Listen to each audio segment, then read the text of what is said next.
रविकांत जी, फिर शकील अख्तर जी के पास आता हूं। रविकांत जी, राहुल गांधी की राजनीति और उसमें भी जिस दिशा में वो चल रहे हैं, अलग अलग सवारी कर रहे हैं, और साथ में प्रधानमंत्री नरेंद्र मोदी कर्नाटक में हारे हैं। कर्नाटक के ब्रांड एम्बेसडर जो हैं वो ऑस्ट्रेलिया में मोदी मोदी के नारे उनके लग रहे हैं। बहुत अच्छी बात है, भारत का नाम रोशन हो, इसमें कोई बुराई नहीं है। लेकिन सवाल ये है कि यहाँ देश में जिस चीज़ को दबाने की कोशिश हो रही है, क्या इसे माना जाए कि कर्नाटक के हार को दबाने की कोशिश है ऑस्ट्रेलिया का ये दौरा? और दूसरी बात, राहुल गांधी, उस पर जो राहुल गांधी की आज की यात्रा ट्रक की यात्रा है, अभी तक की यात्राओं में से एक अहम पड़ाव, अहम मोड़ कह सकते हैं, जो राहुल गांधी की जितनी अभी जो कुछ भी उन्होंने किया है, सड़क पे पैदल चल के, चाहे स्कूटी पे बैठ के, चाहे बस में बैठ के, चाहे लोगों के बीच, छात्रों के बीच, छात्राओं के बीच जा कर के, इसको किस रूप में देखा जाए? क्योंकि एक बड़ा वर्ग है ट्रक ड्राइवर्स का, ढाबे वालों का, उनके परिवार हैं, सब हैं। एक कैसा पैगाम, कैसा मैसेज राहुल गांधी, और क्या ये राहुल गांधी की जो एक छवि बन रही है, या जो एक अंदाज, जिस अंदाज में राहुल गांधी राजनीति कर रहे हैं, ये अंदाज 2024 में कितना प्रभावी साबित हो सकता है, आपका नजरिया? शुक्रिया राजीव जी। आपने कहा कि ऑस्ट्रेलिया में नमो नमो के नारे लग रहे हैं, मोदी मोदी के, और कोई ऐतराज नहीं है, लेकिन मुझे ऐतराज है। नरेंद्र मोदी भारत के प्रधानमंत्री हैं। बेहतर होता कि वहां भारत माता की जय के नारे लग रहे होते, वहां तिरंगा फहराया जा रहा होता, देश की शान के बारे में लोग बात कर रहे होते, किसी एक व्यक्ति के बारे में नहीं। इसलिए मुझे लगता है कि वो उस पर ऐतराज होना चाहिए। लेकिन उससे भी ज्यादा महत्वपूर्ण जो ये तस्वीर आप दिखा रहे हैं ना मोदी जी की, अभी प्रशांत जी ने जिस बात को कहा वो बहुत रेखांकित करने वाली बात कि कर्नाटक के चुनाव की असफलता ने जो उनकी इमेज को धक्का पहुंचाया है, जो उनकी छवि डैमेज हुई है, वो लग रहा कि ऑस्ट्रेलिया और पापुआ न्यू गिनी के जरिए उस छवि को फिर से वापस लाने की कोशिश हो रही है। लेकिन जरा आप मोदी जी का चेहरा देखिए। आप लोग तो बहुत वरिष्ठ पत्रकार हैं और इन चीजों को बहुत बारीकी से देखते हैं। मोदी जी के चेहरे पर कॉन्फिडेंस कितना है? क्या वो उसी तरह से प्रसन्न है जैसे पहले कभी हुआ करते थे लोगों को प्रभावित करने के लिए? मुझे लगता है कि कर्नाटक के चुनाव की असफलता और ब्रांड मोदी दरकता हुआ, ये उनके चेहरे पर झलक रहा है।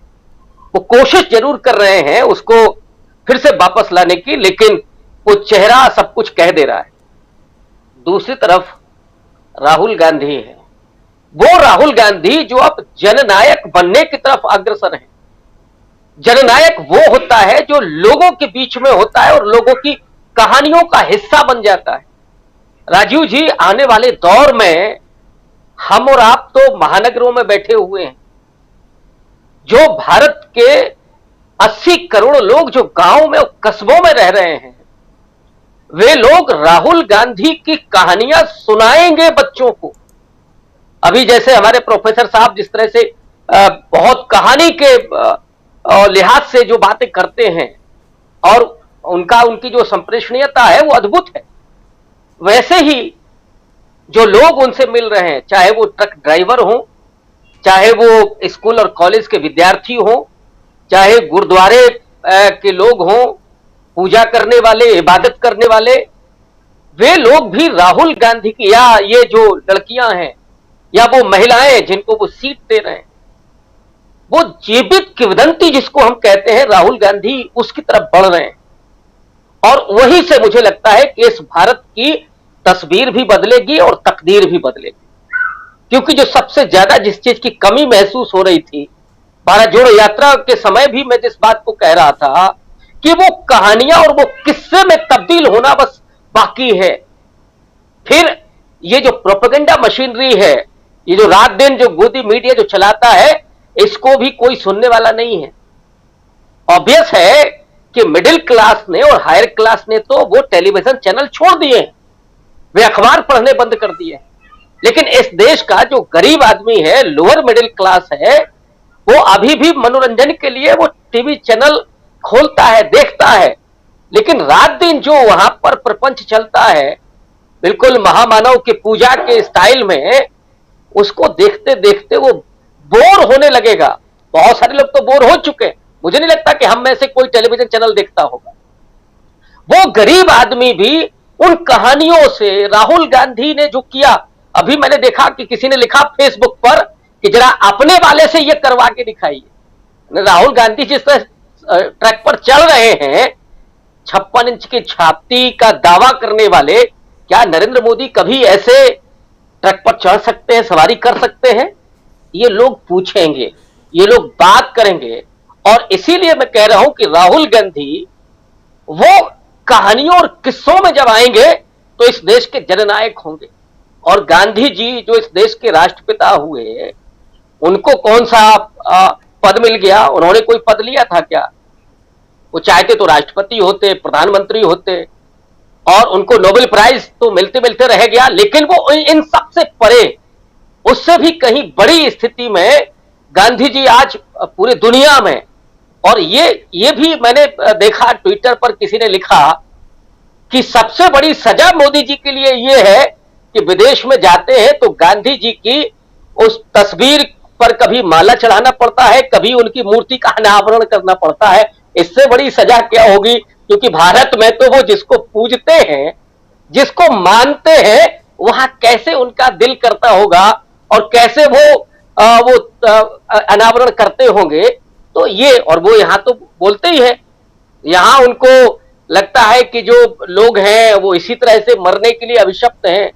दलितों पर कुछ मत बोलो, हमको गोली मार दो, लेकिन कोई कानून व्यवस्था नाम पर कोई सवाल नहीं होगा।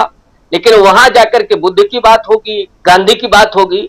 तो नरेंद्र मोदी जी का जो मीडिया के जरिए जो पूरी छवि बनी थी, वो बहुत दरक चुकी है। और राहुल गांधी इस समय किस्सों और कहानियों में सामने आ रहे हैं। और मुझे लगता है कि इसका चुनावी लाभ भी डेफिनेटली कांग्रेस पार्टी को होगा। और यही चिंता की लकीर है नरेंद्र मोदी के चेहरे पर दिखाई पड़ रही है। जी जी बिल्कुल।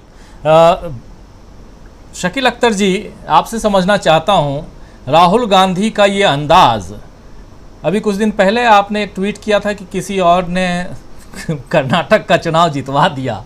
क्या ये जो राहुल गांधी जो कुछ कर रहे हैं, इसके पीछे किसी और का दिमाग है या राहुल गांधी खुद ही कर रहे हैं? और अगर राहुल गांधी खुद कर रहे हैं तो फिर तो ये बहुत लंबे, अगर कहें तो खासकर 2024 में ये बहुत